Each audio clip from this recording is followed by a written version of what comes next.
I'm winning for all the mess I was am and will be continuing. The fun is only beginning. La la la la la la la la la la. La la la la la la la la la la. La la la la la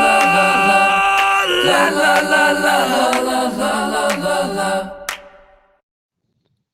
Hello and welcome to Don't Bury the Lead. We recap WWE SmackDown every Saturday night, but tonight is different. Today, rather, we are talking about WWE's pay-per-view, Money in the Bank.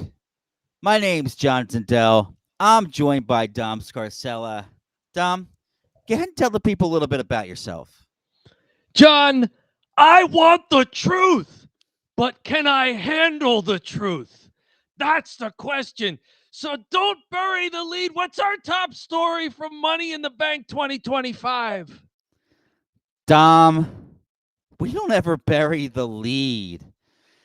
And the lead is a little surprising. I'd say extremely surprising. We have the tag team match of Cody Rhodes versus Jey Uso. Cody Rhodes and Jey Uso versus John Cena and Logan Paul. Cody Rhodes and Jey Uso end up winning it after interference from R-Truth. This is especially surprising as R-Truth was released from the WWE on Monday and got a lot of backlash to the point where people were chanting for R-Truth during the match. The people got their wish. R-Truth interferes here. Pretty crazy how this whole thing went down. Dom, what'd you think of this match and appearance by R-Truth?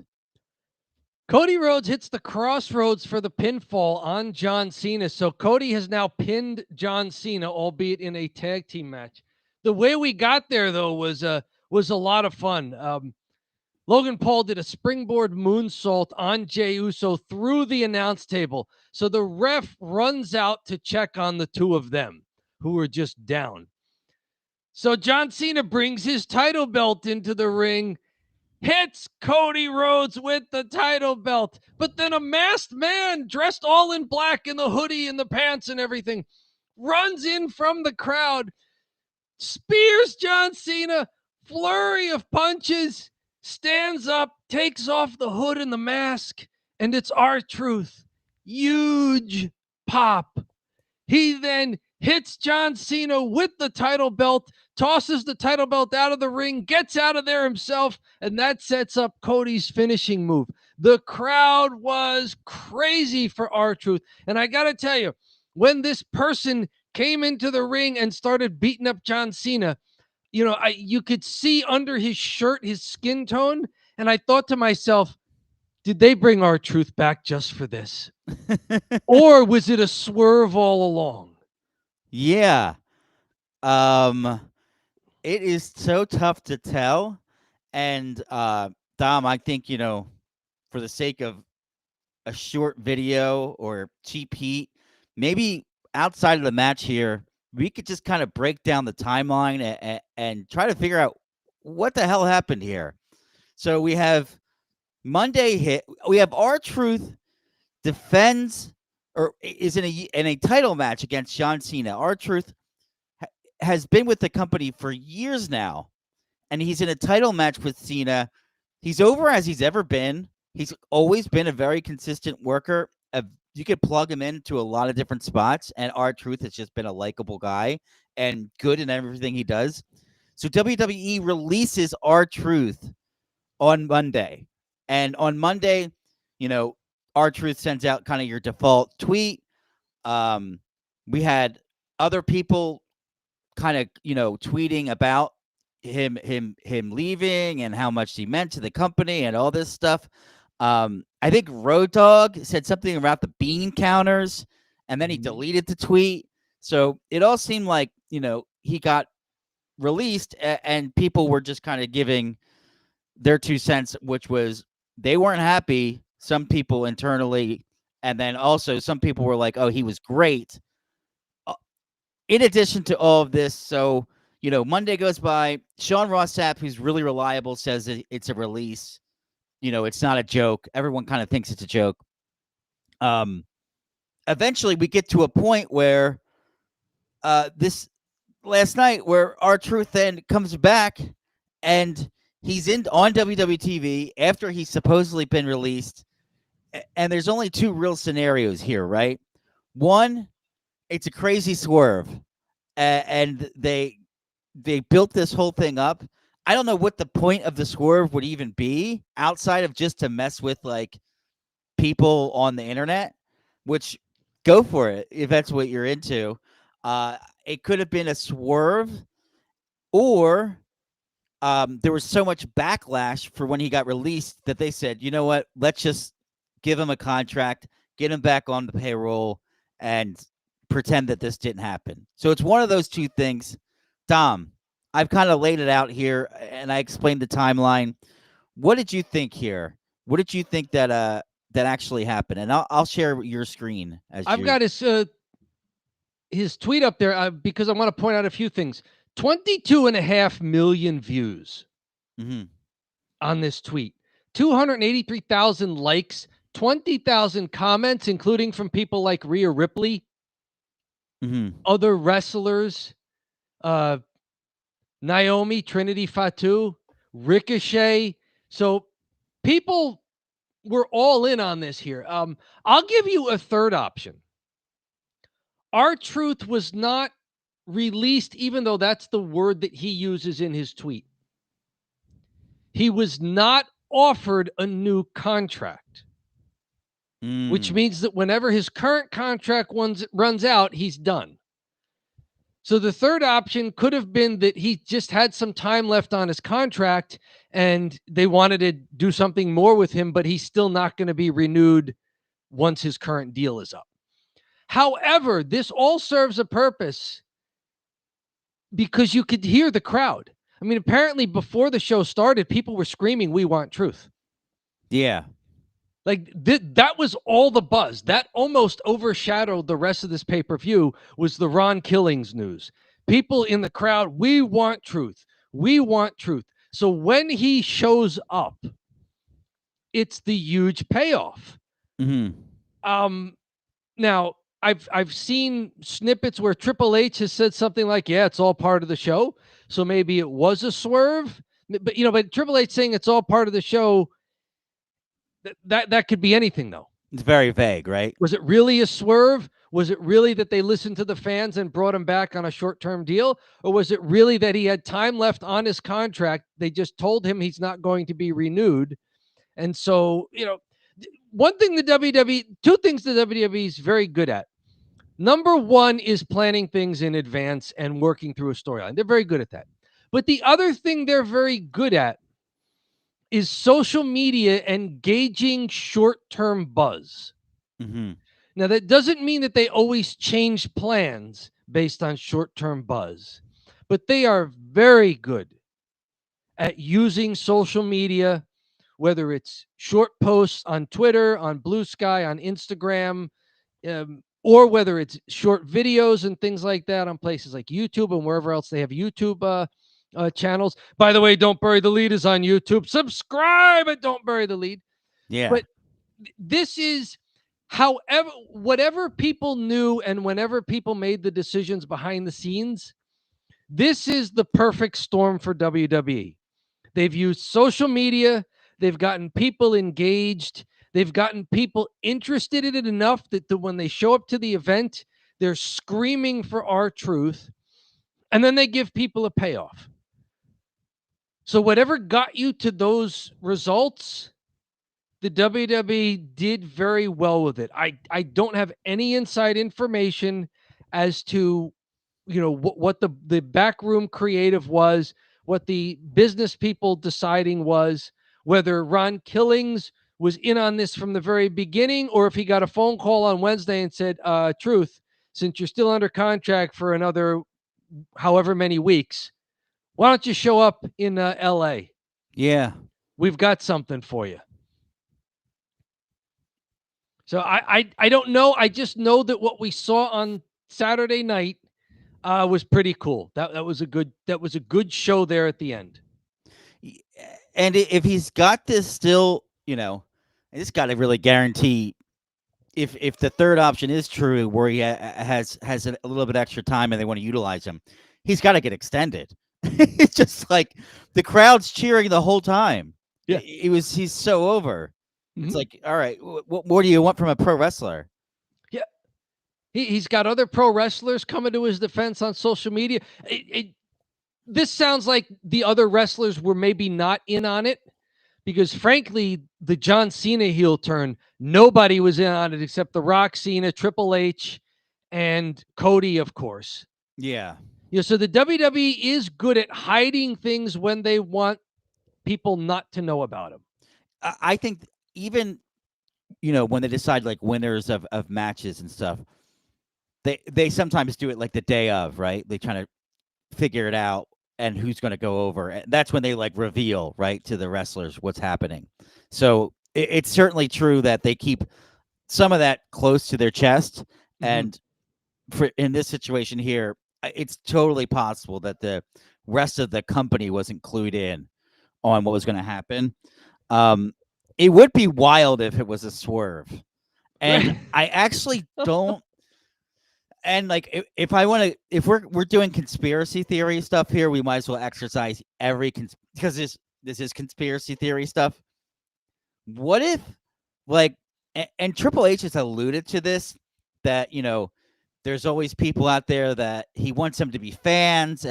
He thinks wrestling fans should be more like fans and less critiquing the thing, and talks about old guys on podcasts, and alludes to a lot of the older wrestlers kind of complaining about wrestling on podcasts, the modern day stuff. And maybe he was just like, you know what? Let me screw with these guys for a week. Just say he's gotten fired and then bring him back. And then like, oh, you're all idiots. Like, the joke's on you. I got you. Because every outlet, and I'm thinking specifically, like, maybe I'll call out some people like the Stevie Richards show, all over it right away. Once R-Truth got released, they released an emergency podcast. There's a bunch of other people that are in that realm, and I love Stevie Richards' show. It's great. Go check it out. But Stevie Richards jumped all over it. All the the Meltzers, etc. All those guys jumped all over what happened, and it could have just been like a big FU to all of the people that make critiques about WWE, and like, oh, we didn't even fire him, and you guys were freaking out. One of the problems with that, though, is if they were really just targeting the wrestling podcast ecosystem, which we are happily a part of here at Don't Bury the Lead. Yeah.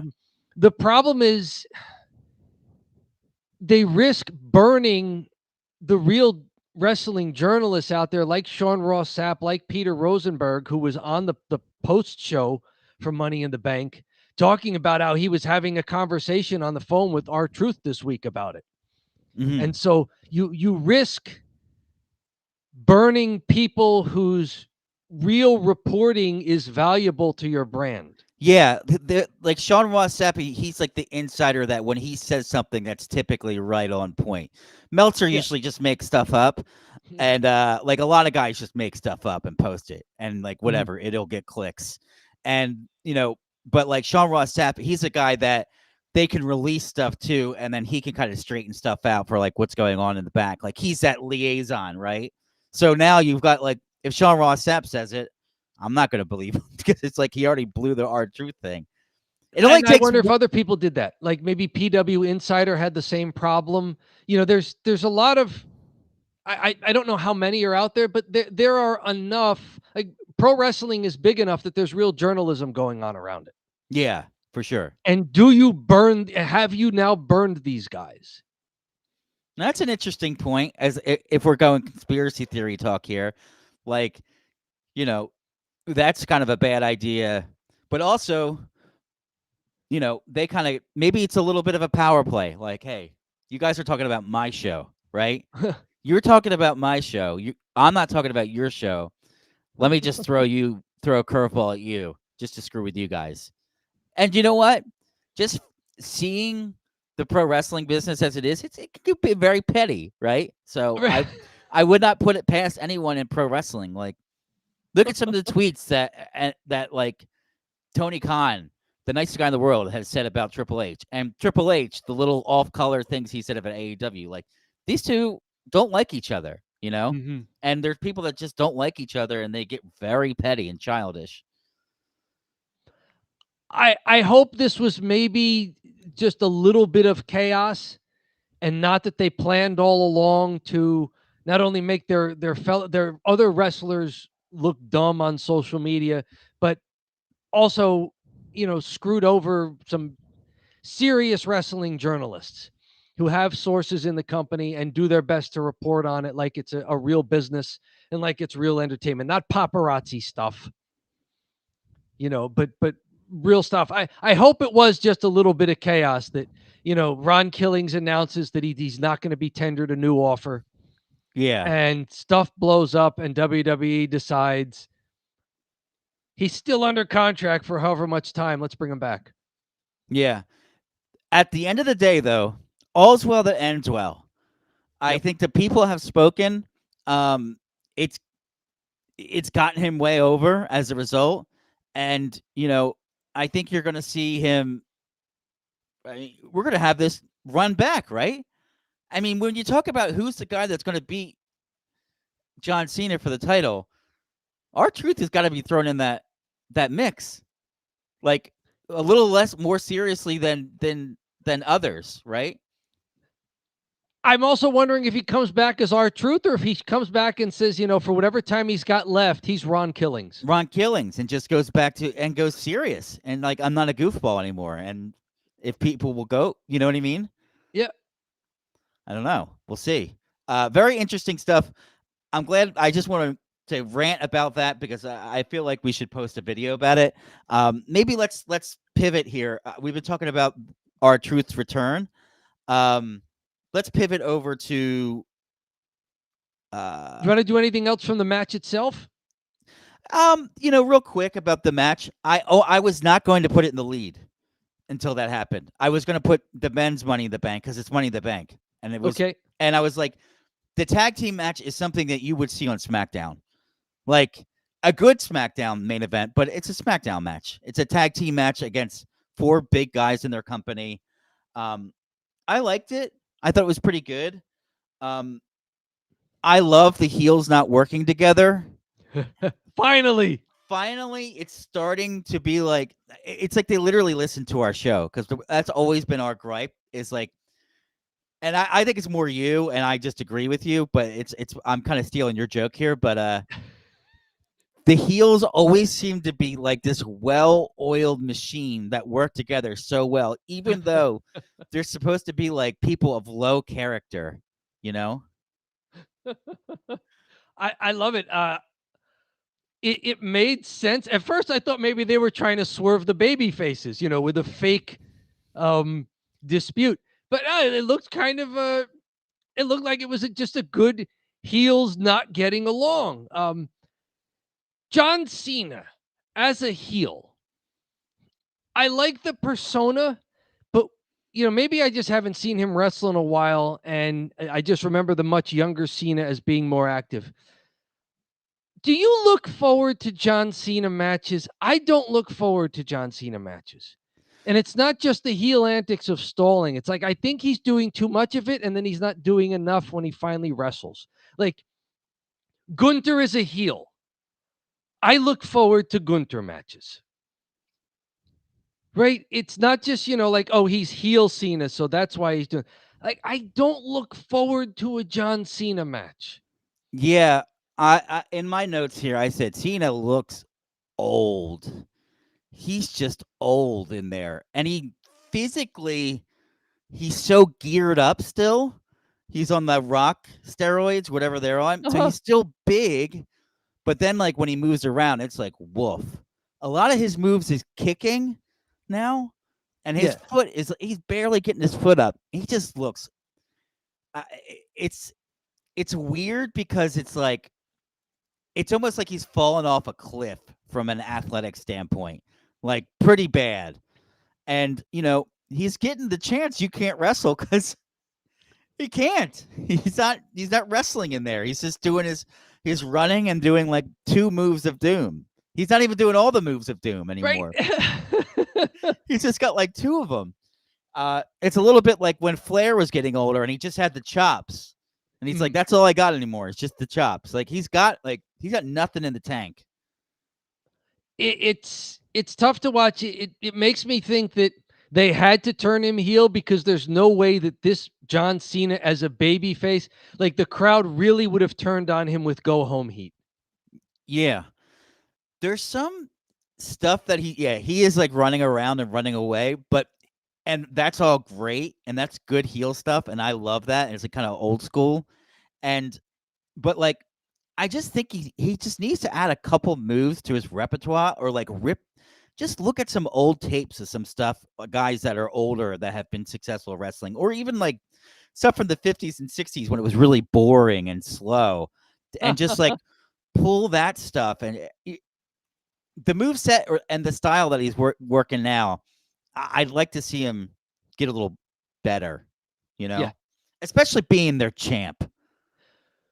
He is the top guy in all of pro wrestling right now. And it's tough when the top guy in all pro wrestling. I mean, you got Jon Moxley versus Adam Man Page in the other company. In AEW, yep. And both Moxley's really good. Hangman's great. And then, you've got Gunther on their roster floating around. You've got guys like LA Knight who can do the WWE thing and the pro wrestling thing, the entertainment aspect and the wrestling all combined into one. You've got so many guys on their roster and so many guys wrestling actively now. It's goofy to have him way at the top, right? It is. It's the entertainment side of sports entertainment when John Cena comes out. Now, I will say I'm sports entertained until the match starts. Yes. All the promos are great. The persona is great. He's nailing it. It's just, and maybe there can be some. I mean, he just looks old. That's really what it is. And I don't know if he can reverse his age through some genetic drugs that I don't know about that only the wealthy have, or what the deal is. But I think Father Time is just sort of here for him. It's tough. We just mentioned some guys who are in the men's Money in the Bank match. You want to move on to the follow? Let's do it. We're talking about this tag team match, which was pretty good, but I think obviously match of the night for sure. The men's Money in the Bank. Seth Rollins ends up winning the men's Money in the Bank. After a lot of, I would say, a fantastic display of ladder match stuff, followed by a lot of interference and goofy stuff, where we have Jacob Fatu turn on Solo Sikoa finally, and we have Seth Rollins' crew. I don't know what the name of the stable is, but Seth Rollins' crew kind of comes down, blows up the match, and wins it for him. Dom, what you think of this men's Money in the Bank ladder match? I think by the time this finish showed up, we got so much stuff that's going to spin forward. Yes, Braun Breaker and Bronson Reed run down to the ring, take out everyone for Seth. Braun and Bronson, as I'm calling them now. So Braun and Bronson stalk Solo Sikoa. He's the last one they haven't taken care of. But then Jacob Fatu's music hits. Jacob Fatu and JC Mateo run down to brawl.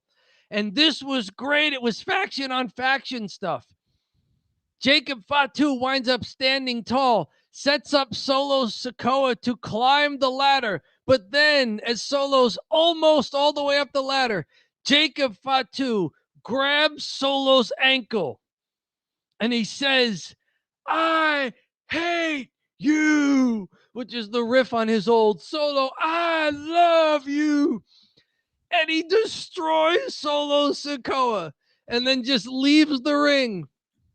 And that leaves Seth Rollins to just get back in the ring, climb the ladder. But wait, LA Knight recovers. LA Knight into the ring, pulls Seth off the ladder. He starts to climb. Seth pulls LA Knight off the ladder and then hits the stomp. And then Seth, unimpeded, climbs up the Fireball whiskey ladder that was extra tall and claims the Money in the Bank briefcase. I thought it was a cool finish because we're finally getting Jacob Fatu turning full babyface. So I wonder what that's going to do to not only the Bloodline 2.0 with Solo Sikoa and JC Mateo, but I wonder what that's going to do for the U.S. title picture. Once again, like he was when Damian Priest won Money in the Bank 2 years ago, LA Knight was the last guy there that the crowd was going nuts for, and then just didn't get it as the eventual winner knocked him off the ladder. Mm-hmm. One other thing I want to point out about this before I throw it to you for whatever points you liked from this, as people in the crowd realize, oh, Seth is actually going to win this. LA Knight's down and nobody else is getting up. Boy, did it sound like the air went out of the crowd. Like when Seth Rollins finally took down that case, it was like, oh, him. Yeah. No, you're right. It wasn't much of a shocker, and it wasn't like yeah, I don't know. Was that go home? Like was that a good reaction you wanted? And I know he's a heel and people aren't supposed to cheer, but then you'd figure he grabs the case and you hear like just boos raining down on him. Right. But there was almost nothing. Yeah. No. And the crazy thing was the entire match was so electric and the crowd was so into it. So it wasn't like they were just sleepy. It was like, oh, Seth Rollins has it with Paul Heyman, So I don't know. We'll see. They came alive when they thought LA Knight was going to grab it. Yes. Because you keep asking the question, who's going to actually beat John Cena for the Universal title? Well, that's the SmackDown title. LA Knight's a SmackDown guy. So as LA Knight's climbing the ladder, not only is he way over with the crowd, and you wonder if he could drag a good match out of John Cena, but he's also a guy on SmackDown, so that would put intrigue into, is he going to be the guy who gets a title shot at Cena or does something to take the belt off of Cena? So with all the things that were in play, Seth Rollins just having his faction destroy everybody else, and then Seth Rollins get the briefcase. I mean, the briefcase is usually the kind of thing that elevates a guy. Yeah. It elevated Damian Priest. It elevated Io Sky. It elevated Tiffany Stratton since we've been watching. It didn't really elevate Drew McIntyre, but it did further his feud with CM Punk. Like, what does this do for Seth Rollins? Yeah. He's already running roughshod over people. Mm-hmm. So now he's got the briefcase as well. Is he just going to stalk Jey Uso? Does he come over to SmackDown and start stalking John Cena? Yeah. I from my perspective, I was like, this felt like another main event, like yet another main event where there was all this hoopla at the end. And I was like, this match was buzzing. It was electric. It was great toward the end. Why not just have Rollins win it? Why don't we just save the turn for another time? Because that's all it really was it was just that turn with Jacob Fatu. Just save that for another time. The match didn't need the turn. And am I just watching wrestling now to wait for the end to see what's the weird swerve at the end here? It just seems like, and do you remember WCW NWO stuff? We're getting we're getting close to that from a booking perspective where it's NWO is here, throw the match out. It's just and I mean, you saw it in WrestleMania with Travis Scott. Ugh. And then you had this fantastic tag, ladder match. And we were like, well, why don't we just throw a bunch of guys in at the end that come and interfere? and just make a mockery of the whole show. Now, before we get to that, because I agree, it's getting, if you're going to do the big schmaz at the end. Jezza says no one's beating Cena. He is going to ruin wrestling. I'm down with that. I'm down with John Cena just infuriating everybody for the rest of the year. Hilarious. Yeah. You know. And then when he finally does leave, everybody cheers. Like, if he's getting go home heat, then he might as well just, keep the belt and then go home. Yeah. So that might work. I don't know. I don't mind when stuff gets crazy at the end. I just think that, Seth Rollins just climbing up the ladder and winning it. That was almost anticlimactic. Yeah. Right. Like LA Knight pulling Seth Rollins down and him winning it after all of the factions have been laid out by each other. It would have been amazing. And now LA Knight kind of owes Jacob Fatu. Mm-hmm. And maybe those two guys become sort of this loose tag team for a while, like catching each other's back because they're both loners. Yeah. Like that would have been sort of climactic. Yeah. Or Seth Rollins goes after Jacob Fatu. It's like, you cost me my match. That would be way more interesting. Especially, and now Seth Rollins' guys are going after LA Knight and Jacob Fatu, who have both turned babyface. Like that would be interesting because now what does Seth Rollins' faction do? Do they go back to beating up on Punk and Sami Zayn? Yeah. Weird. That they've already done? Right. But now with mint flavor. It's like, look, it's all the storylines we've been doing for 2 months, but now with briefcase. With a briefcase. Yeah. And it's not like Punk or Sami Zayn have titles, so there's nothing you can do with that briefcase. Yeah, that's another weird thing about it, is that he's supposed to be feuding for a while with Punk here, but now he's got the Money in the Bank briefcase. So is there going to be some stipulation where Punk can get the briefcase? Do you want Punk to have the briefcase? Like, I don't know.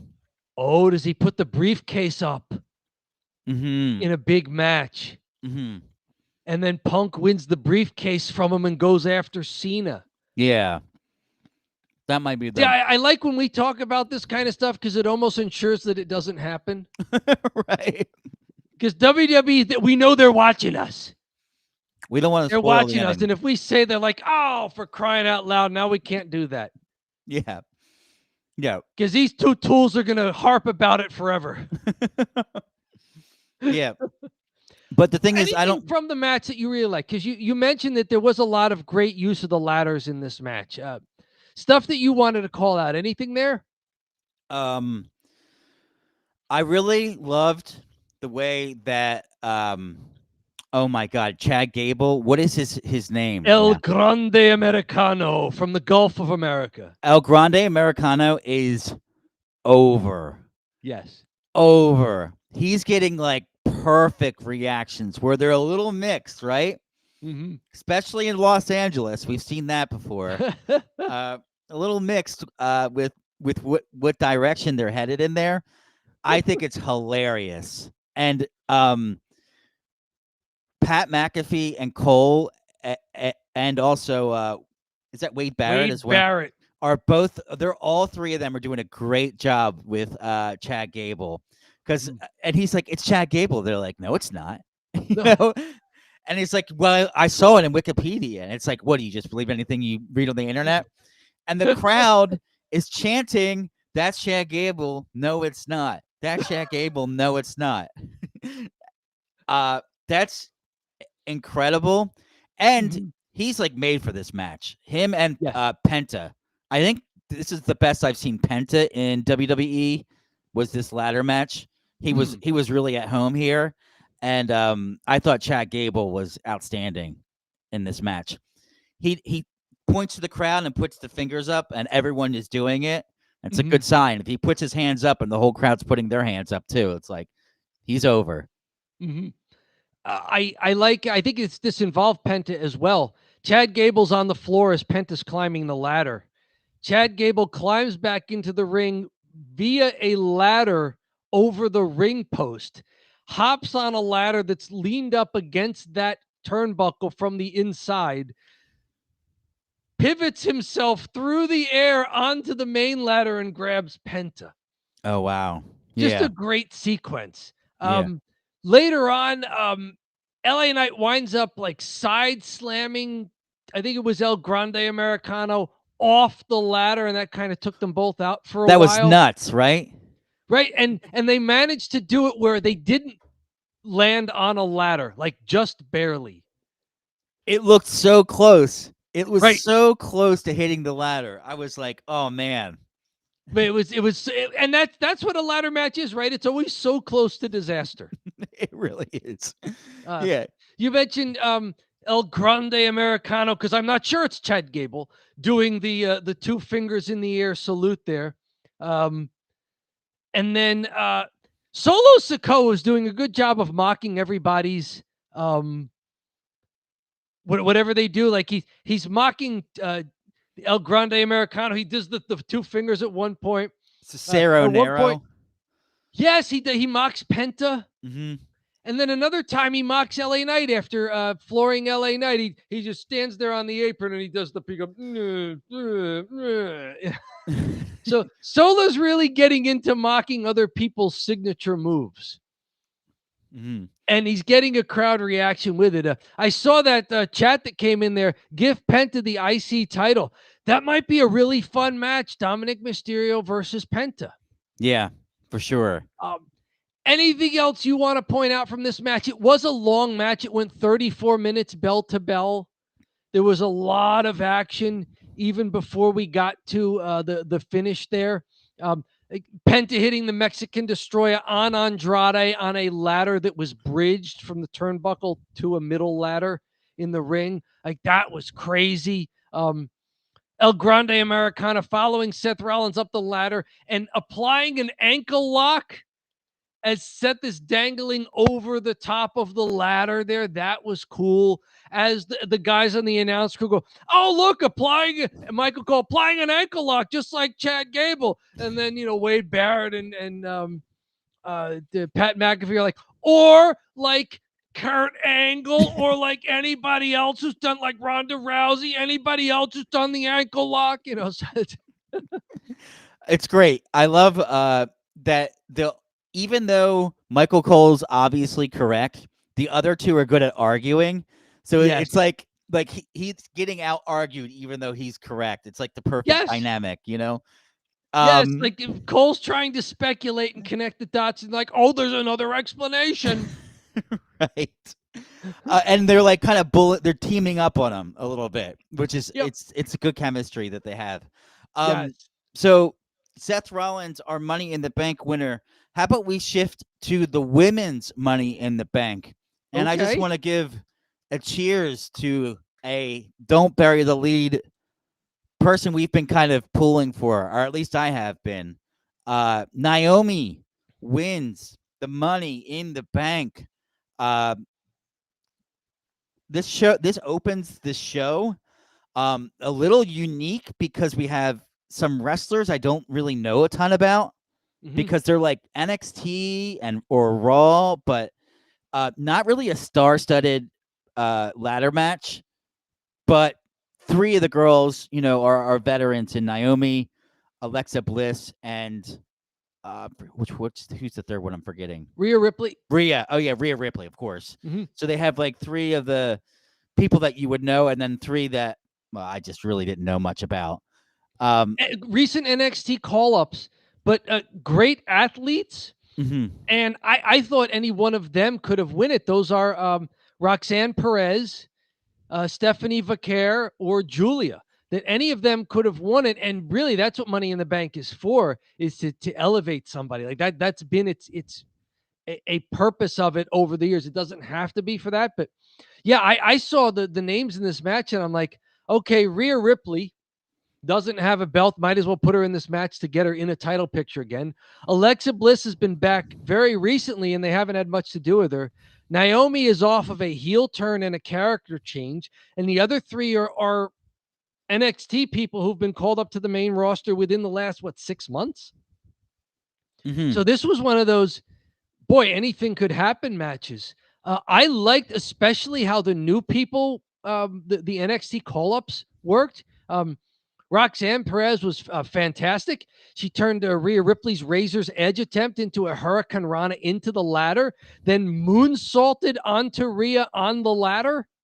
Mhm. Like, what a great move that was. And then she and Julia team up to just bury Rhea Ripley on the floor under all sorts of ladders. So that was a good way to keep the monster out of the match for a while.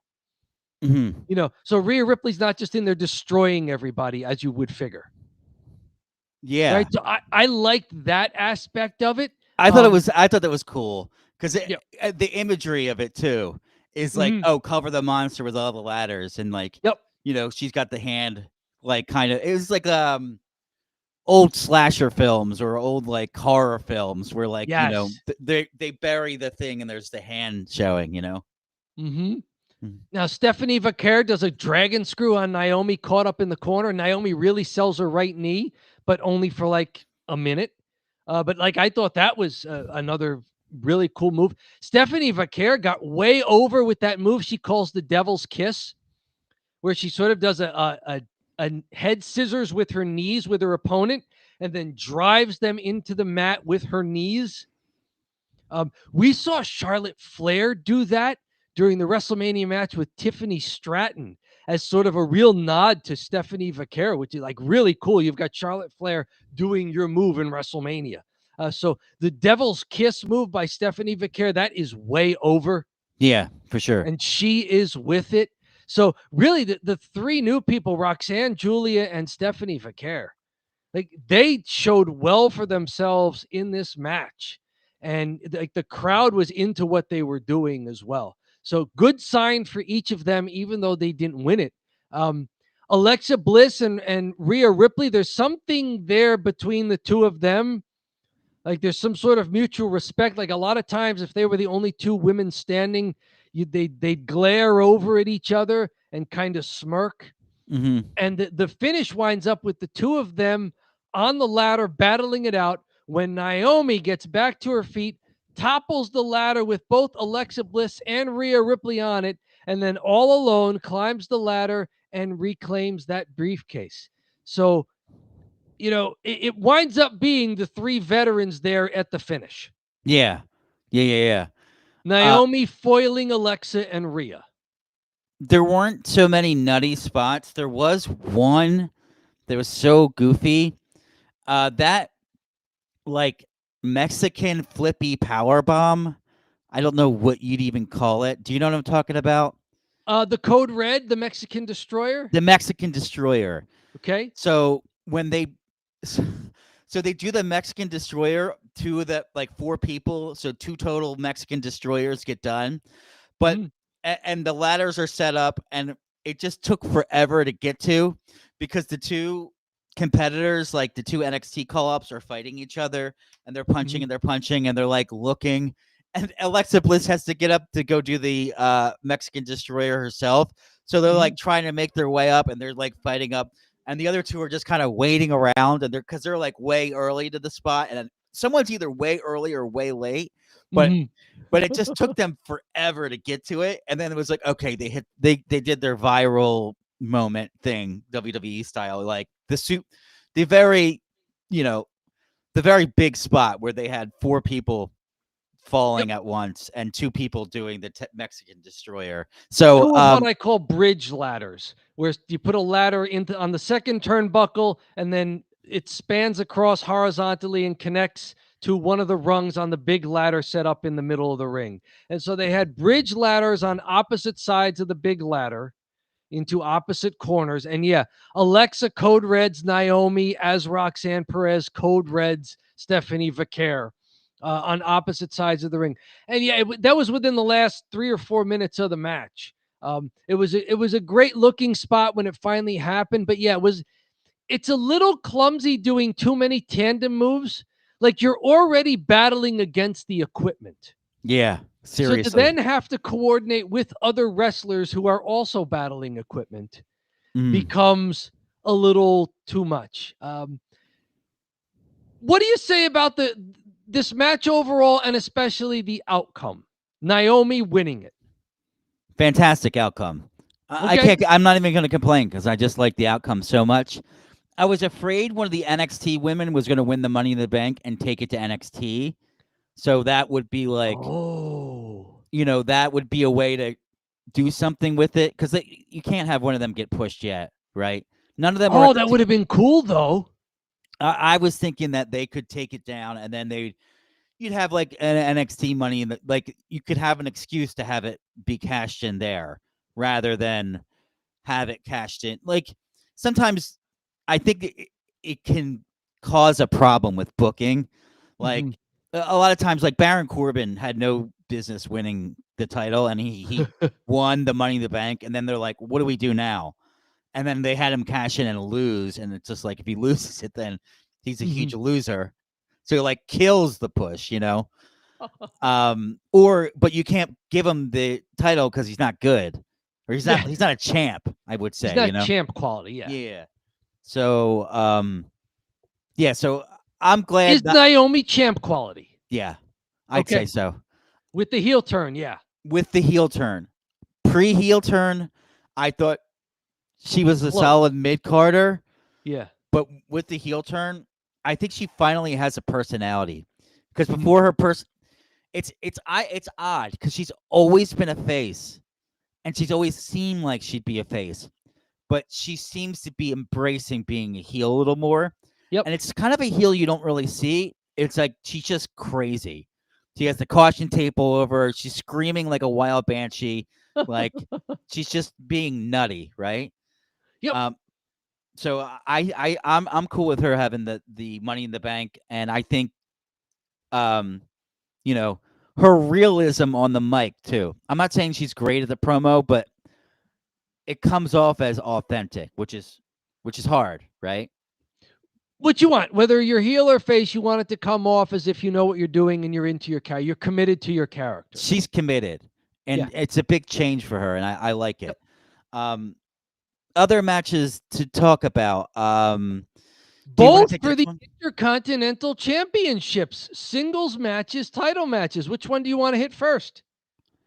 Dom Mysterio retains over against Octagon Jr. They played up that the AAA premium live event that took place in LA 4 hours earlier that afternoon, which for us would have been noontime on the East Coast. They played up that Dominik Mysterio and Rey Mysterio were at this pay-per-view, and they got into a verbal spar with some of the luchadors there. Dominik Mysterio winds up challenging Octagon Jr. to an Intercontinental Championship match, which they do here at Money in the Bank just later that night. Match only goes 5 minutes, but there's a lot of action in it. Liv Morgan distracts Octagon Jr. on the top turnbuckle, allowing Dominik Mysterio to recover and crotch Octagon on that top turnbuckle there. The metal chain going towards the post. Then he hits the 619 and the top turnbuckle splash for the pinfall. So this was an unannounced match unless you were at the AAA event or heard about it that afternoon.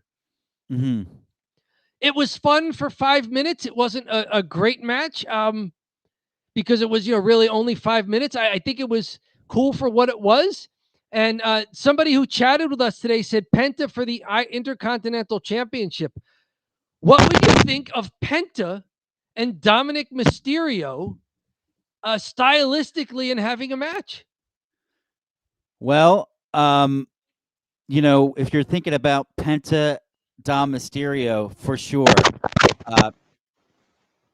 Penta's really good. I think Penta's been a good singles wrestler. Maybe a little bit better than his counterpart, the Lucha Bro. There's Penta and Ray Phoenix brothers. Ray Phoenix, yeah. But Penta would probably match up pretty well with Dom Mysterio considering his history. And I think Penta seems to be pretty over as a face. But Dom is very much in face territory. So I don't know when you just say, hey, he's a face now. or not? He's trying to heal it as best he can. Still doing all the stuff he can to continue to be healed, Yes. but we'll see. Yeah, it's the progression. Like, it seems every year there's somebody that's so good as a heel that the crowd turns them face. It was LA Knight, then Jacob Fatu, who finally we got the payoff now. And is Dominik Mysterio next? Rhea Ripley, when they tried to make her heel, it's just like, nah, she's cool. Rhea Ripley, yeah. Once she started breaking away from it was crazy with Rhea. So yeah, good call there. Mhm. That was ridiculous. Like, Rhea by herself was getting cheered, but once she's in the Judgment Day with Dominik Mysterio, she gets the boos again. Just, guilt by association. Yeah. One more. Anything you wanted to call out from this match? I really don't know anything about Octagon Jr. Looks didn't know very who he athletic. was. Looks almost too athletic. He's doing corkscrews all the time. Just do a regular move. Like, I'm waiting for a corkscrew rest move. Like, corkscrew into a headlock, and he's just sitting down on the mat for a minute and a half. That would be genius, by the way, if he ever did that. Like, flip around, go crazy, and just finish with a headlock and just sit on the guy for 90 seconds. Just a slow moving thing. Yeah, he's very is he too luchador-y, right? I don't really know who this guy was, but kind of like a cool off match, right? So we have the last match is Becky Lynch wins the Intercontinental title from Valkyria, right? Lyra Valkyria, yes. Valkyria. Boy, that name. Lyra yes, Valkyria. There's two Y's. One is pronounced like an I. The next one's pronounced like an E. Lyra Valkyria. Yeah. This is where you need Vince, where he's just like leaping Lyra, something like that. That would have been, that's such a Vince. Leaping Lyra. Get rid of this other name that you can't pronounce. So this one went pretty long. And I like the match. I think it's the best I've seen Becky Lynch in a while, which is good. Her and Lyra had some pretty good chemistry in there. Yep. And I love the finish where at the very end of the match, she makes her raise her hand and go all over the thing. And then she makes her put the belt on her and all those things until Lyra has had enough and slams her. I thought that I was sports entertained by that. Because you were wondering, like, Lyra Valkyria, the whole time she's been kind of baby faces. She's been very respectful, a very good, sportswoman about it. She looks up to Becky Lynch. And so at the end, Becky wins the match. She goes for a pickup. Lyra drops down into a roll-up. Becky reverses the roll-up and grabs the tights out of the view of the ref for the pinfall. You're right. The match went over 15 minutes. It was a good long match, good singles match. Becky looked great. So did Lyra. And then post-match, the stipulation was that if Becky wins, Lyra has to raise Becky's hand in the middle of the ring. So Lyra does it a little reluctantly. And then Becky says, no. We got to face all four sides of the ring here. So Lyra's like, all right. And they raises her hands. They point to all four sides of the ring. And then Becky says, no. You put this belt around my waist. You get over here and put this belt around my waist. And Lyra's like, she doesn't want to do it. She's like, all right, I'll do it. And she puts the belt around Becky's waist. And of course, she's behind Becky, fastening the belt across smaller Becky's back. German suplex on Becky Lynch. And then the pick up and sit out Nightwing driver that Lyra does. And then she just walks out of the ring with the champ lying there in the middle. Yeah. Any other spots you want to call out from the match, Dom? Go for it. I'm going to step away for a second. All right. Yeah, there was a few cool things you mentioned. This was a really good match. I like Becky avoiding the moonsault from the top turnbuckle and then hitting the double underhook suplex and then into an armbar. But Lyra escapes and applies it into an ankle lock. Very much in the mode of El Grande Americano. I mean, I can't remember another wrestler doing an ankle lock other than El Grande Americano. He's such an original wrestler there, El Grande Americano. So anyway, Lyra escapes, applies the ankle lock, Becky to the ropes for a break. So a good sequence there.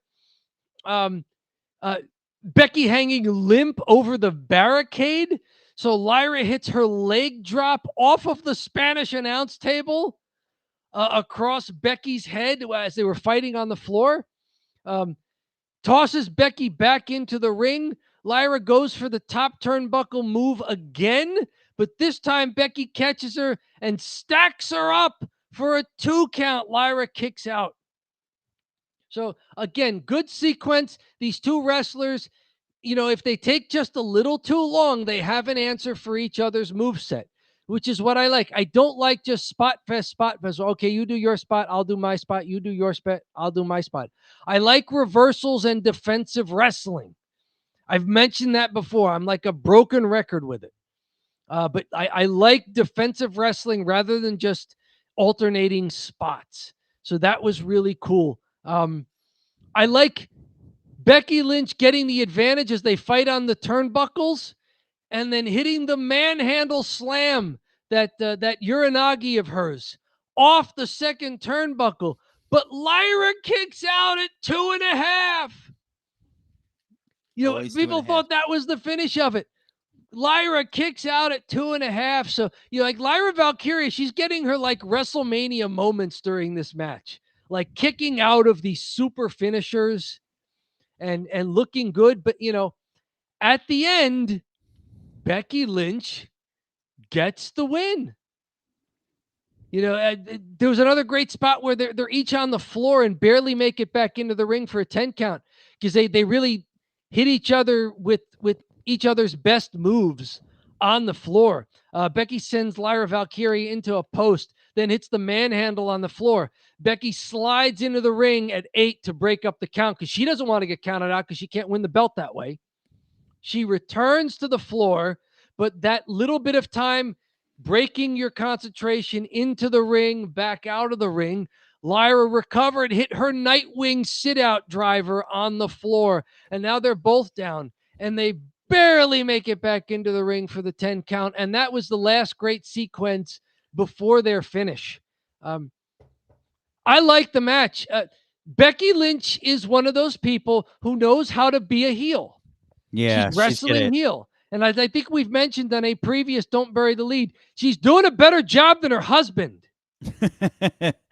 Yeah. Like Seth Rollins, real life husband of Becky Lynch, he needs to shut down those sing-along chants. I know. If he's supposed to be a heel, he needs to shut that down the way Becky Lynch shuts down the crowd. Mm-hmm. Like Becky's a good heel. Yo, we got Lafayette, Indiana in the building. What's poppin'? Indiana, hello from the Midwest there. Yeah, we're a couple of guys live streaming from New Jersey. Found us on the random scroll. Thank you for joining us here. Wherever you're finding us, Twitter, Twitch, Twitter, the former Twitter, their X, or the home base at YouTube. Yeah, head on over to the YouTube channel. Don't Bury the Lead, a wrestling channel on YouTube. Subscribe, check out our archive. And hey, while you're in the live chat, send us some comments. Thank you for finding us. That's great news that people are just kind of finding us. We're getting pushed there to people on some of these streaming platforms. Awesome news. Yes, and go Pacers. Hey, yeah, from Indiana. You've got some extended basketball this year. Pacers, Thunder. Yeah. In the NBA Finals. Who was the guy on the Pacers that took part in a WWE segment with the guy on the Knicks? Was it Tyrese Halliburton? You got Halliburton, yeah. It was Tyrese Halliburton, and was it Jalen Brunson? Yeah. Triple H was on X talking about that during the Eastern Conference Finals. How the Knicks and Pacers were matched up. Before we move on to the next segment, yes, we are live every Saturday night, Robert. So subscribe. We're on every Saturday night, and we recap that we recap WWE SmackDown every Saturday night. We'll talk about SmackDown, and then we talk about other stuff in the wrestling world. So thanks for joining. Much appreciated. We're live Tonight's special tonight's because last night was Money in the Bank. It went a little late for us, so we figured why not take a fun Sunday afternoon and do it here. But yeah, if you get our alerts sometime on the weekend, Saturday or Sunday, we're usually going live. We're talking a program that we've watched, which is usually WWE. It's usually SmackDown, but they've got so many other special Saturday shows going on. Like, my goodness, they had a Saturday night's main event 2 weeks ago. In 3 weeks, they've got Night of Champions. So we're going to be all over the place, probably with a lot of Saturday special events coming up. Yep. But Dom, speaking of special events, I say we wrap up this WWE Money in the Bank. And is it drive time? I think it's drive time. It's time for you and I to get in the vehicle here, shut the doors, and put a bow on this. You and I are going to distill this entire wrestling product we've just watched into a simple thumbs up or a thumbs down. There are no ties. There are also no star ratings, no number grades, no letter grades. You're taking this course, pass, fail, and those of you live chatting with us, send us comments into the chat right now. If you're watching on the archive, put it in the comments. What do you think of this show? Simple thumbs up or a thumbs down? John, that's what we like to do, right? Dom, we're not Dave Meltzer. We don't do star ratings. We don't do 7 stars in the Tokyo Dome. We don't do 2 stars at the Core States Spectrum. Nope, we don't do that. It's just a thumbs up or a thumbs down. Is the show good or is the show bad? All right, Dom, are you ready? 3, 2, 1. Oh, 2 thumbs up. Dom, why'd you give the show a thumbs up? The ladder matches were fun. R-Truth saved just, wanting John Cena to go away. And even the Women's Intercontinental Championship match was a pay-per-view like this, a premium live event that has the gimmicks already built into it. You sometimes wonder if another match can stand out. But I thought the Women's Intercontinental Championship match was a good match. Like, that was a premium live event quality match. I'm not going to say it was, a 5-star classic or anything. But in addition to the both Money in the Bank ladder matches, which, had their spots and had their brushes with chaos all throughout, I thought we got another good singles title match. And, R-Truth. Was it a swerve? Was it planned all along? At what point was the call made for him to be at Money in the Bank? We may never know, especially since maybe the real journalists have been burned now. But I liked it. Why did you give it a thumbs up there? I couldn't have said it any better myself, Tom, but I'll say R-Truth's return was awesome. I love the actual wrestling and not the schmaz in the ladder match. And I'm really happy Naomi got her flowers, wins Money in the Bank. I think she's really improved. I think it's a really cool gimmick she has now. And before she had like kind of an okay gimmick, borderline bad gimmick. So I think she's really leveled up, and I've been kind of rooting for Naomi. So happy from like a perspective for Naomi. I love Money in the Bank. It's a great pay-per-view. It was like a no-brainer, thumbs up. And we have a couple people commenting here. Let's see. Yes. Nick Teodoro gives it a thumbs up. Nick from the Nick Club Wrestling Happy Hour gives it a thumbs up. All right, Nick. And he gives us a thumbs up. Usually on Fridays. Yes. Friday. Check out the Nick Club Wrestling Happy Hour on YouTube as well. And thumbs up for us as well. Thumbs up to Nick and Nicole as well at the Nick Club Wrestling Happy Hour. Money in the Bank was pretty good. Yep. And then one more comment. Robert Brown says, do you guys review AEW by chance? We do talk about it, and I think we kind of get to it toward the end of the show. So I would say a couple of AEW pay-per-views in our archives.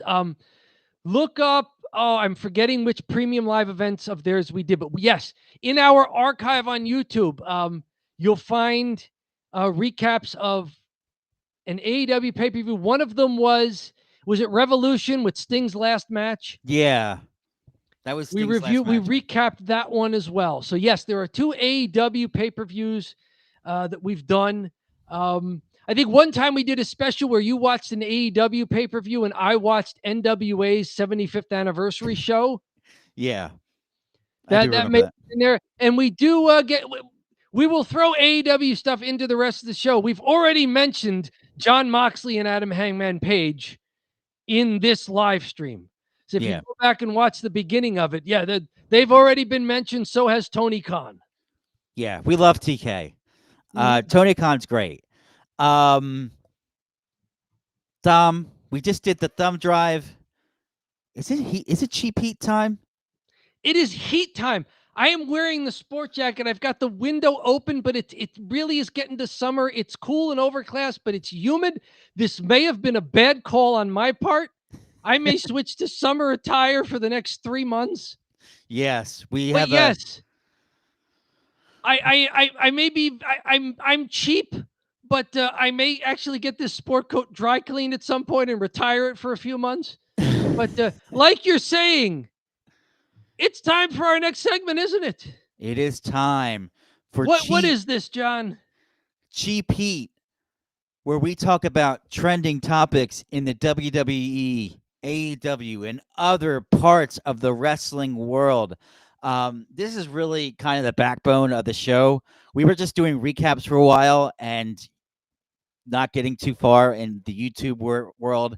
So we started talking about the trending topics. I cut them down into smaller videos and put them on YouTube. It's helped us get over 1,000 subscribers, get monetized. We're at 750,000 views. So 750,000 views on YouTube. So as I rant and rave about our statistics, let's not bury the cheap heat here. We'll give Dom a sec to pull up all of the things he needs to pull up on his end.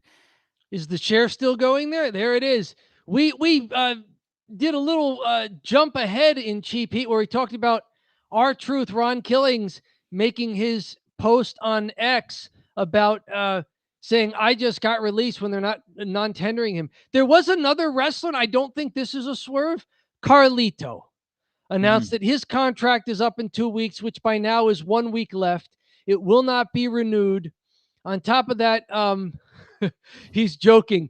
WWE is demanding I pay back the money they paid me for apparently stealing money from the company, making fun of some of the criticism he's got in his return tenure here with the company. All jokes aside, gracias WWE, especially the WWE Universe.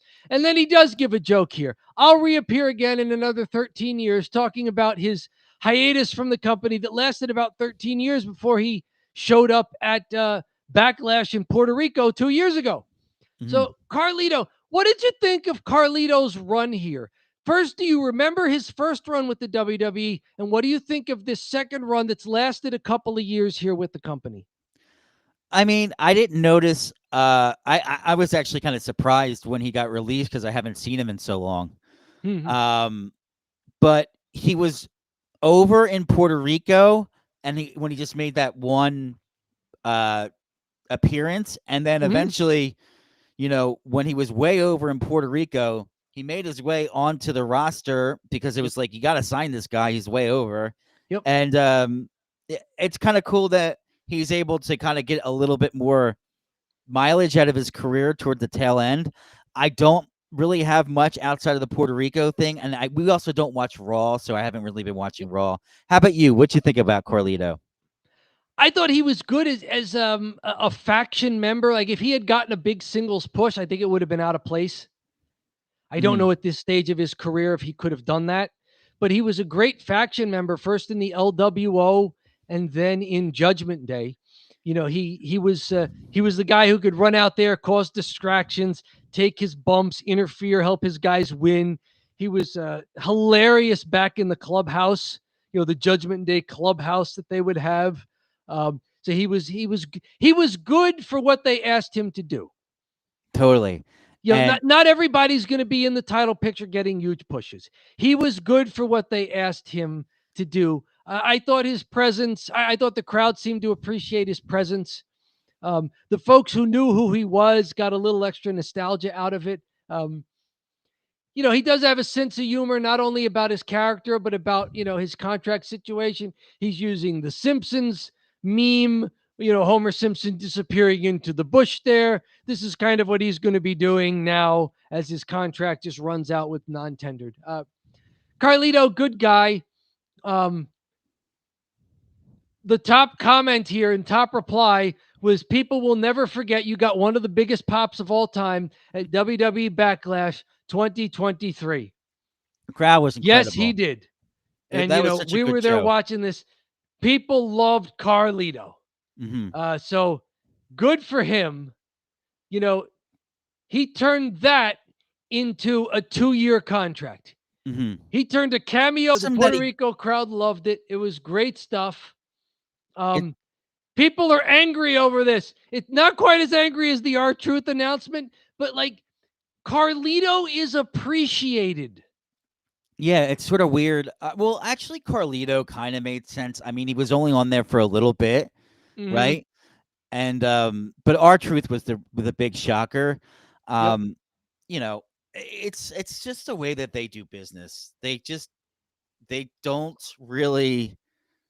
I mean, he's only 46. He's not that old. No. Yeah, maybe he'll younger be than Cena. This is true, which is not. It's not saying much, but it's true. And I think people appreciate what Carlito was. Does WWE want to kill all the fun in the company? Like, nobody would say, "Oh, Carlito should have gotten the big belt." Yeah. But I think it's great. Like, I will take both sides of this issue. I can see why they're releasing him. You know, he got a good 2-year run out of it, probably made some good money, performed well. So I could see why they're releasing him. But I also see why so many WWE watchers appreciate Carlito and are trying to give him a good send-off here. Like saying, oh, man, like you're bummed that Carlito's not going to be there. Yeah, no, it's brutal because they also constantly are posting how much money they make. And then they just are like firing people too. So like I think you can't have it both ways. Like you can't be like, WWE's on fire. We're making more money than ever. We're selling tickets for thousands of dollars. We're like screwing people over by like we're screwing New Orleans over and moving it to Las Vegas for more money. And also we're gonna just freaking fire guys that probably aren't making a ton of money, you know? Right. You can't have it both ways. You can't talk about how much money you're making and then just and then do layoffs. It's got to be like. But on the other hand, I mean that's why they make so much money and keep hitting their numbers for their corporate shareholders. Yeah, is because they know when to cut bait. Like it really is a wrestling business. Yeah, it's. I think Vince has set the precedent so. Vince has set such a horrible precedent that like they can continue on doing this, you know. Now people agree with you in the replies here. All those high ticket prices, double Saudi shows, and they can't renew contracts of two of the most loving individuals on the roster. So like people are sort of thinking along the way like you, like, aren't you guys doing crazy good business? And these guys help your business. Yeah, they're, you know, it's how much is it really in the grand scheme of things? How much is Carlito making? Like seriously, it's probably in the low hundreds. You know, like he's not there for millions of dollars. So, anyways, let's maybe move on from this. There you go. More stuff. Dominik, Mysterio, and Liv Morgan are doing a lot of media appearances together. They recently did one of those shoe buying things where they both go to this fancy store in New York City and talk about their sneaker collections. They've also been appearing at events like the Netflix Tudum event where they got put on the kiss cam. And now it's a question of, okay, how into your character are you? You could see like Dominik sort of smirking about it and Liv even smirking. They do eventually give a little bit of a smooch there. And people are like screaming at this show for them to do more.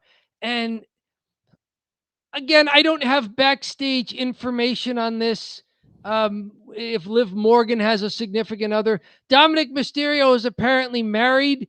We covered in a previous Cheap Heat his wedding and how Damian Priest got people to boo him at his own wedding reception. That was amazing. So Dominik Mysterio is married. And it's a question of, okay, how far do we take our WWE characters when we're out in public?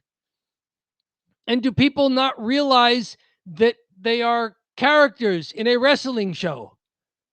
Like if you saw two people from a blockbuster movie, an actor and an actress who both played in a blockbuster movie and they were together at the premiere, would you be like screaming at them, "Kiss! Kiss!" You'd like, no, they were playing parts. They're actor and actress. They're not really together. But when two pro wrestlers go out, it's like, oh no, they're really together. Kiss! Kiss! I don't know. This is and I wonder, what this is doing to their personal lives. Well, it's all part of the show, right? So I think at the end of the day, Dom's just kind of lapping it in because, Dom does a good job kind of sticking to character all the time, right? Yes. He's kind of a throwback to a style, which is a new style. The throwback that I see people kind of replicating now, like MJF, where they just stay in character and kayfabe all the time. Kayfabe all the time. So he's married to another woman, but he's with Liv, so he's just going to be like smooching up on her. Little peck they gave each other, not crazy stuff. Yeah. So that's all I got to say about that.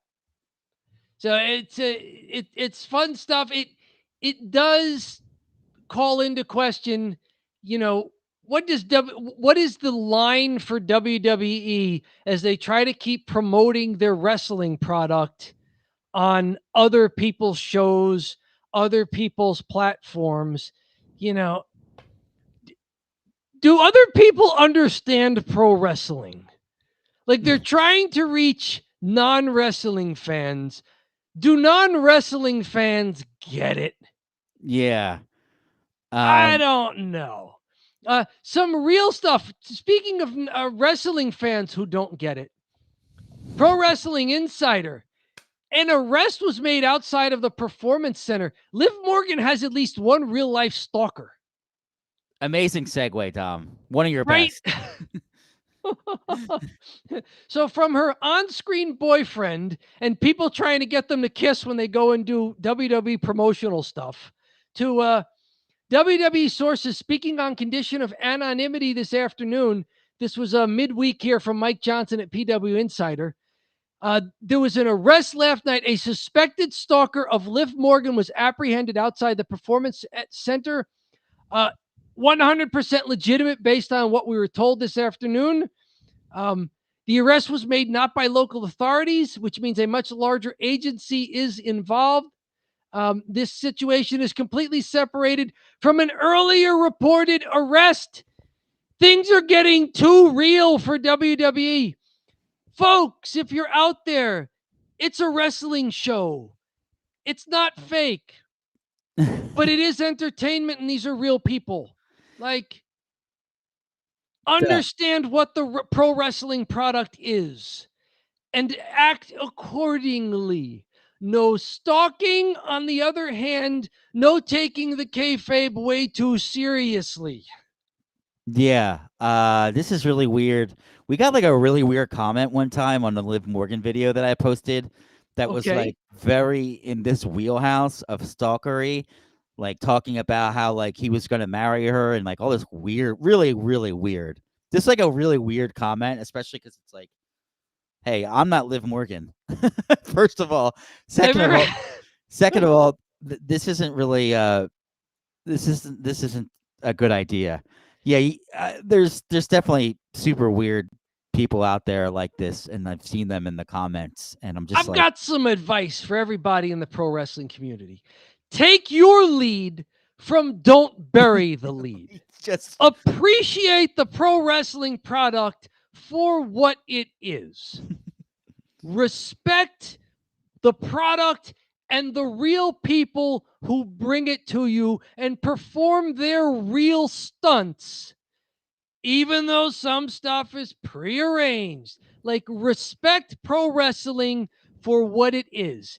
Take your lead from don't bury the lead. And while you're at it, head on over to our YouTube channel. Subscribe. Help us climb the next mountain. We're over 1,100 subscribers. Check out our archive, which is these full shows that are stored there for anyone to watch anytime. Check out the edited videos, John, that you make, and also the hashtag shorts that are under 60 seconds. And realize that as we go through these wrestling programs, we get it and we appreciate it. That's why we do this. Find that happy medium between thinking it's, stalker quality real and poo-pooing it to the point where you don't get it. yeah. Don't stalk Liv Get Morgan. pro wrestling. Come stalk our channel though. Absolutely. Stalk us. Stalk our channel. Don't stalk Liv. Yeah, kind of like what you would explain to a toddler, but this person's an adult. Okay, cool. Very cool stuff. Another type of stalking happened in Hawaii. This write-up is from WrestleZone. Matt Jackson of the Young Bucks was vacationing with his family on Hawaii when he sees somebody else with his family out on the same beach. And he goes to himself, "Oh my gosh, is that Kevin? It's Kevin Steen." So I go up to him and I sneak up on him. He's taking pictures of his kids. And I go, "Hey, Kev, what's up, man?" He turns around. He looks at me. His eyes are so big. I go, "Hey, man." He goes, "Oh, my God." He grabs me and he hugs me. The biggest bear hug ever. So, yes, if you want to playfully stalk somebody whom you already know and who likes you, who you're friends with, yes, do it the Matt Jackson way. Matt Jackson, executive vice president and one of the Young Bucks over on AEW. Taking a little time off. Kevin Owens in the WWE, on injury leave, trying to figure out how to treat his neck and spinal cord issue that he's got going on. Has not scheduled the surgery that some feared he might have to have. And apparently was vacationing, enjoying himself out in Hawaii with his family. A good reminder that these guys have a history. Like the Young Bucks, Adam Cole, and Kevin Steen were all together at PWG for a while. You sent me a video of them doing a combo promo with each other. What do you know about the history of Matt Jackson and Kevin Steen from other promotions? Yeah, I think they were together at PWG, and it was great because Kevin Steen did like kind of a comedy gimmick promo where he said he'd be the universe. It was like a little bit leading into comedy, but he said he'd be the universal champion. Like that's a champion of the country, not the champion of the world, but the champion of the universe.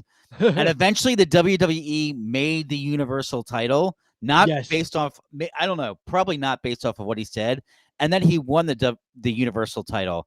And Matt Jackson posted on Twitter. He's like, he predicted it years ago, like, and posted the video of him saying he'd be the universal champion. So I know that they were close years ago, and it's cool that they ran into each other. I think the Young Bucks really get beat up on the internet these days. Like, they've got the ire of the Jim Cornette crowd, which that's like my biggest fear about posting stuff is like it goes to Jim Cornette and he like puts a magnifying glass on it and you have all those people like attack because that's sort of like how he rolls. His show is fantastic. Like, I mean, he's a hater, but he's good at hating. Like, he's hilarious. Mhm. So, I mean, like, but at this point, the Young Bucks are just on his radar constantly, and he's constantly ragging them. So, it's good to see that they got like a little bit of positive press here, and they're hanging out with Kevin Owens, who everyone likes. We know what's up with Kevin Owens, Kevin Steen. What's going on with the Young Bucks on AEW programming? Have they been much besides behind the scenes recently, or have they been appearing as wrestlers? They've been doing stuff on camera out in the arenas? We just got a chat from Aram here. What do you think was the best match of Money in the Bank? Real quick, I'll say men's ladder match. How about you, Dom? I'll say men's ladder as well, even though the very finish of it was kind of a big old why. Right. But the match itself was really good. Yep. And then so they've kind of had the Bucks kind of showing up periodically. Oh my God, they interfered in the title again, like how much I hate interferences. They interfered in the title match at the pay-per-view I went to in Philly. They interfered. It was Jon Moxley versus Swerve Strickland, and they interfered to help out Moxley for whatever reason. So they've been hanging around. They did a good job with Sting's last match. Yes. The less they talk about CM Punk, the better they are. The more they start to talk about CM Punk, the worse it gets. So, very good. You just mentioned Sting's last match. Sting, he's announced that this is sort of his last year of doing wrestling conventions, and at a recent one, 2 wrestling fans, 2 Sting fans, an accepted marriage proposal. Congratulations, Angel and Crystal. Both the still picture and the video of it here. Also, Sting growing out the beard, the goatee here, with the huge gray beard, also not coloring his hair as he used to. he looks great. Right. He looks like an elder statesman, right? He's got the silver hair slicked back. It matches the silver face paint.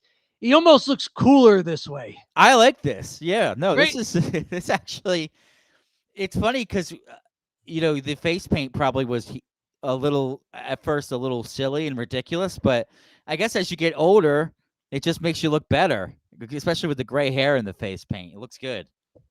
Yeah, it's here's the video of it, and they wanted to say after the successful marriage proposal, it's showtime. So they got a big old it's showtime for it. So there they are, Angel and Crystal. Congratulations to you guys. And what better place for a marriage proposal than a wrestling convention? Right. These are people keeping it real. Congratulations. The rest of your life will be a shoot and a work. Speaking of which, it's sometimes hard to parse with Ric Flair. Ric Flair's bizarre LeBron James rant goes viral on social media. People were referring to LeBron James as the Lakers got ousted from the NBA playoffs. That he was maybe showing his age, or that his coach had to deal with him differently and not play him so many minutes because of his age. And Ric Flair just takes to social media, and he doesn't like when people get called too old. Not at all. So there's the Ric Flair. Good God, we could have a lot more. So he didn't like the guy, Alan Hahn, who talked about LeBron James maybe being too old at this stage of his career to carry the team.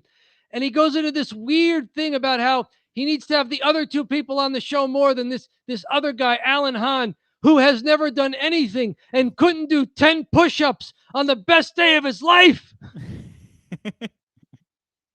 And if you ever call King James old again, I will find you. And I'll stop taking my blood thinners.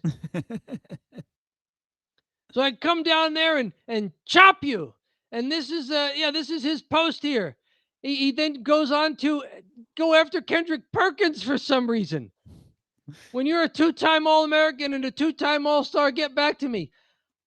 People are saying they don't know what that means. I don't know what that means either. 2-time All-American. What? And he's been an All-Star. And a 2-time All-Star? He's been an All-Star. Is he talking about himself? Or is he not realizing who LeBron James is? LeBron James has probably been an All-Star at least. LeBron James didn't go to college. He wasn't in anything All-American.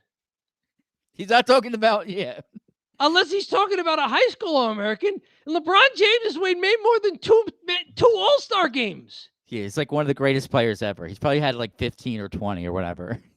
Like, it is bizarre. So, yeah, people are wondering what's up with Ric Flair. I know what's up with Ric Flair. If you really want me to. He got in hot water this week for a since-deleted tweet accusing legendary wrestling personality Jim Ross of seeking attention with his actions after being diagnosed with cancer. He's weird because I think he drinks every day, and it's just not a really sustainable lifestyle that he has, like from an emotional standpoint. I'm not even talking physically, just like to drink every day like he does, and then he just opens the phone up, which is like the worst thing you could do when you've just had way too. And he just like, oh, I'm gonna just start saying stuff, So who knows? He's just if he's gonna drink every day, the least he could do is finally get this Ric Flair whiskey on the shelves so that we can enjoy some woo-ski. He does not seem like he's having a great time with the way that he tweets. He does not seem like he's just like, it just seems like he's getting on there, being wasted, popping off, and then like he does it the next day. It just doesn't, it doesn't seem like, oh man, what a life. He's living a great party lifestyle. It's like, he's going a little too far. He seems like a guy who needs attention. He needs, right. That's also part of it. He needs attention no matter what. Like, in contrast, it looks like Sting is a guy who does not need attention. Like, he appreciates the fans, so he does the wrestling conventions. But I think when Sting stops doing wrestling conventions, I think he'll be fine. Right. There are guys who need attention, and there are guys who don't need attention, but understand how to perform. Mm-hmm. Yeah, it's a little... I feel bad for Ric Flair. He's becoming a pitiable figure. He... Agreed. And that's weird to say because he was an icon. Yes. And was like so lovable and crazy and Looney Tunes throughout his whole career. And he was the old man. And now that like he's on the back end of his life, it's not good. Yes. It's not been good for a while,